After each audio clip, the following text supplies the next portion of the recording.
বলছি আসবে, এবং তোমরা লাইক এন্ড সাবস্ক্রাইব করে আমাদের চ্যানেলটাকে এগিয়ে নিয়ে যেতে সাহায্য করো। হ্যাঁ, তো 2025-এ বাংলায় যেটা বাংলা চিত্রকলা, তো এই বাংলা চিত্রকলা থেকে যে প্রশ্নগুলো আসার সম্ভাবনা আছে তার মধ্যে অন্যতম হলো একটা, বাংলা চিত্রকলার ইতিহাসে নন্দলাল বসুর অবদান সম্পর্কে আলোচনা করো। নন্দলাল বসু এই লোকটির বহু কৃতিত্ব আছে। প্রথমত একটু হেডিংগুলো শুনে নেই, তাহলে তোদের বুঝতে সুবিধা হয়ে যাবে। নন্দলাল বসু আমাদের সহজ পাঠে যে বইয়ের যে ছবি ছিল, তো ওই নন্দলাল বসু সেই ছবিগুলো কড়াইয়ের কালি আর গাছের পাতার রস দিয়ে করেছিল। কি দিয়ে বললাম? গাছের পাতার রস। গান্ধীজি নন্দলাল বসুকে ডেকে পাঠাতেন। তার যে সভা হতো, কি হতো বললাম? হ্যাঁ, ফেস্টন লিখন পদ্ধতি যা থাকতো, গান্ধীজির সেই সভাগুলোতে যেত। নামগুলো আমি পরে বলছি, আমি শুধু বোঝানোর জন্য প্রথমে হেডিংগুলো দিয়ে দিচ্ছি। ভগ্নী নিবেদিতা, হ্যাঁ, ভগ্নী নিবেদিতার যে বই, সেই বইয়ের যে কলকা এই নন্দলাল বসুর করে দেয়া। তারপর আচার্য জগদীশ চন্দ্র বসু যে বসু বিজ্ঞান মন্দির তৈরি করেছিল, এই নন্দলাল বসুকে ডেকে পাঠিয়েছিল চিত্রাঙ্কনের জন্য। তো ওই বসু বিজ্ঞান মন্দিরে এই নন্দলাল বসুরই চিত্র আছে। আমাদের যে সংবিধান বই, আইনের বই, যাতে 450টি আইন আছে, কটি বললাম? হ্যাঁ, তাতেও যে কলকা, সেটা হচ্ছে নন্দলালের করে দেওয়া। রবীন্দ্রনাথের গ্রন্থ যে বইগুলো, সেই বইগুলোতেও গগেন্দ্রনাথের বই, রবীন্দ্রনাথের বই, ভগ্নী নিবেদিতার বই, কার করে দেওয়া নকশা, কলকাগুলো কার? নন্দলাল বসু।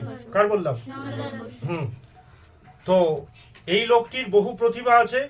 তাহলে এ কেন, কিভাবে ক্ষমতা অর্জন করলো, এবার পড়াটা শুনবি। তার মানে সহজ পাঠের বই, কার ছবি? নন্দলাল বসু। আমাদের আইন বই, সেখানেও নন্দলাল বসু। গান্ধীজির বিভিন্ন সভা, সেখানেও নন্দলাল। আচার্য জগদীশ চন্দ্র বসু বসু বিজ্ঞান মন্দির, সেখানেও কলকা করেছিল কে? রবীন্দ্রনাথের বইয়ে কলকা করেছিল কে? নন্দলাল বসু। তো এবার আমরা শুনবো যে বাংলা চিত্রকলার ইতিহাসে নন্দলাল বসুর অবদান। তো বিহারের মুঙ্গের জেলায় বসবাসকারী খড়গপুরের এক বাঙালি পরিবারে জন্মগ্রহণ করেন নন্দলাল বসু। তিনি ছেলেবেলায় কুমোরটলি, মানে ওদের বাড়ির পাশে কুমোরটলি ছিল। কি টলি? হ্যাঁ, তো কুমোরটলি থাকায় কুমোরটলির ওই কুমোরেরা যেখানে কাজ করতো, নন্দলাল বসু সেখানে চলে যেত। চলে গিয়ে ওখানে দাঁড়িয়ে থাকতো। দাঁড়িয়ে থাকতে থাকতে কুমোরেরা কিছু বলতো না, কখন যেন তার মাটির পাত্রে কি লাগিয়ে দিত, হাত লাগিয়ে দিত। এই হচ্ছে তার কুমোর পাড়ায় হাতে খড়ি হয়। ঠিক আছে? কার? হ্যাঁ, তো আমরা কি পড়ছি? বাংলার চিত্রকলা। বোঝা যাচ্ছে? তার মানে এদের হাতে একটা জাদু ছিল। কাদের? হ্যাঁ, কেন? তো খড়গপুরে জন্ম বললাম, বলেছে এক বাঙালি পরিবারে জন্মগ্রহণ করার পরে কুমোরটলিতে যেতেন, বড় হলেন কুমোরটলিতে যেতেন, কুমোরেরা না বলতে হাত লাগিয়ে দিতেন। এইভাবেই তার হাতে কড়ি হয় শিল্প জগতে। তার পিস্তত ভাই, যার নাম ছিল অতুল মিত্র। কি মিত্র? হ্যাঁ, তো তার হাতের কাজ দেখে তার পিস্তত ভাই বলেছিল যে তুমি একটি আর্ট স্কুলে ভর্তি হয়ে যাও। তো তারই অতুল মিত্রের পরামর্শে নন্দলাল বসু একটি আর্ট স্কুলে ভর্তি হন। সেই আর্ট স্কুলে মাস্টার হিসেবে পান অবনীন্দ্রনাথ ঠাকুর এবং হ্যাভেল সাহেবকে। কাকে বললাম? হ্যাঁ, দুটোই পেল নক্ষত্র। গগেন্দ্রনাথ হচ্ছে ব্যঙ্গচিত্রের জনক, টেনে পড়েছিস। আর হ্যাভেল সাহেব তো এই দুজনের হাত ধরে তার বলেছে সাহেবের সঙ্গে দেখা করেন এবং আর্ট স্কুলে ছাত্র হিসেবে নিযুক্ত হয়ে যান। তার মানে যে শিক্ষক দুটোকে পেল, কে? নন্দলাল বসু। দুটোই নক্ষত্র। তো একটা হচ্ছে অবনীন্দ্রনাথ, একটা হচ্ছে হ্যাভেল সাহেব। 1906 থেকে 1915-এর মধ্যে তিনি যা শিখলেন, তার মধ্যে তার আঁকা এগুলো হচ্ছে পৌরাণিক কাহিনীকে কেন্দ্র করে ছবি আঁকা। কার? নন্দলাল। সব পৌরাণিক বিষয়কে কেন্দ্র করে। যেমন কি কি ছবি এঁকেছিল 1906 থেকে 15 অবধি? যেমন সিদ্ধিদাতা গণেশ, শোকার্ত সিদ্ধার্থ, সতী, শিবসতী, জগাই মাধাই, কর্ণ, তারপর হচ্ছে হ্যাঁ, নটরাজের তাণ্ডব, ভীষ্মের প্রতিজ্ঞা, যতুগৃহ, অহল্যার সাপমুক্তি, পার্থ সারথি, শিব মুখমণ্ডল, শিবের বিস্পান, যম ও নচিকেতা, মহাপ্রস্থানের পথে যুধিষ্ঠির, ওই যে স্বর্গে যাচ্ছিল, উমার ব্যথা, তারপরে হচ্ছে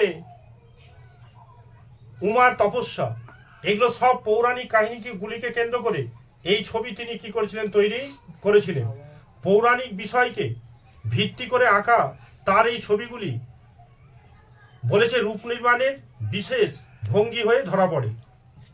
তো জন্ম হলো কুমোরপাড়ায়, শিখল তার পিস্তত ভাই, ঠিক আছে, যার নাম ছিল অতুল মিত্র, তার হাত ধরে আর্ট স্কুলে আসা গগেন্দ্রনাথ এবং একে হ্যাভেল সাহেবকে আর্ট স্কুলে ভর্তি করেছিল কে, গগেন্দ্রনাথ আর কে, হ্যাভেল সাহেব, তাদের স্কুলে ভর্তি হন আর্ট স্কুলে।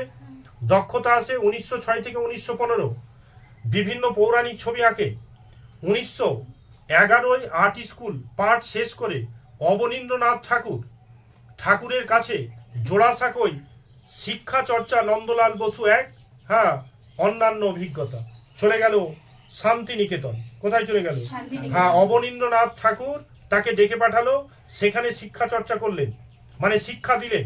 ভগ্নী নিবেদিতা বইয়ের চিত্রসজ্জা রচনা করা। তারপর রবীন্দ্রনাথে অবনীন্দ্রনাথ ঠাকুরের বহু বইয়ের অলঙ্কার তিনি করেছেন। লেডি হেরি হ্যামিং সহকারী হিসেবে তিনি অজন্তা গুহাচিত্র নকল করার চেষ্টা করেন এবং 1909 তার স্মরণীয় কীর্তির মধ্যে রয়েছে গোয়ালিয়রের বাঘ গুহার ভিত্তিচিত্র প্রতিলিপি গ্রহণ। তারপরে জগদীশ চন্দ্র বসু আহ্বানে চলে যান বসু বিজ্ঞান মন্দিরে। কোথায় বললাম? পূর্বেই বললাম। ওখানে অলঙ্কারের জন্য ওকে ডাকা হয়েছিল। কাকে?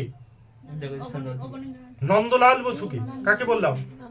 হ্যাঁ। তারপর গান্ধীজি 3 জায়গায় ডেকেছিলেন, একটা হচ্ছে লখনৌ, ফৈজপুর, হরিপুরা।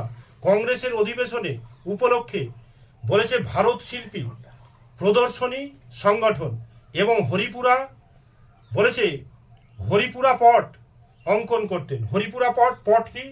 পট ছিল বাংলাদেশের বিখ্যাত। কোথায় বললাম? এই পটশিল্পী না, এই পটশিল্পীরা হতো যে নিখুঁত ছবি কথা বলবে এদের। ধরে নে এরা কোন সাঁওতাল জীবনের বর্ণনা আঁকছে। কিসের বললাম? হ্যাঁ। তো ছবি দেখলে আর তোকে বলতে হবে না যে সাঁওতালরা ছোট থেকে বৃদ্ধ অবধি বোঝা যাচ্ছে কি কি কর্ম করে, কিভাবে তাদের জীবন অতিবাহিত হয়, ছবির মাধ্যমে ফুটিয়ে তুলতেন। তো প্রথমত বাংলাদেশের পট বিখ্যাত ছিল কালীঘাটের, বর্তমানে এখন যে কালীঘাটের পট। তো এখানে যে কালীঘাটের যে এই যে পটুয়ারা যারা ছবি আঁকতেন, এদেরকে কি বলা হতো? পটশিল্পী।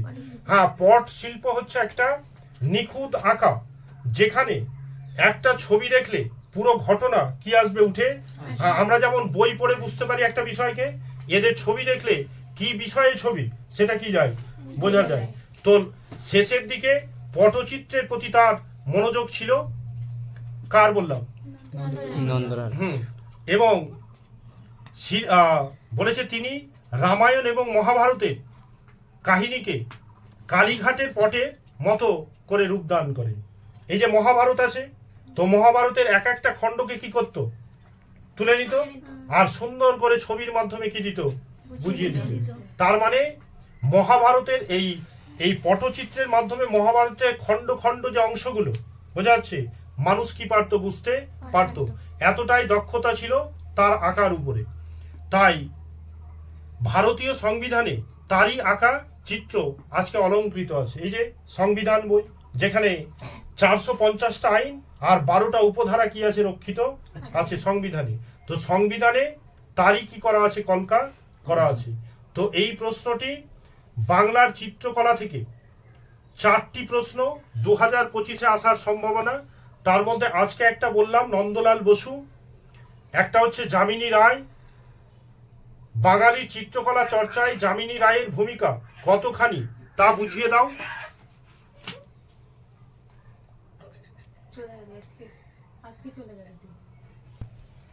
হ্যাঁ, তো বাংলার চিত্রকলা থেকে নন্দলাল বসু 1 নাম্বার, বাঙালি চিত্রকলা চর্চায় ধারায় যামিনী রায়ের ভূমিকা কতখানি তা আলোচনা করো, এটা 2 নাম্বার।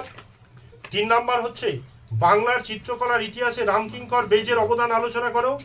আর 4 নাম্বার হচ্ছে পট শব্দটির অর্থ কি, বাংলায় লোকশিল্পী হিসেবে পট শিল্পের সংক্ষিপ্ত পরিচয় দাও। 2025 এই 4টির মধ্যে 99% আসার সম্ভাবনা রয়েছে।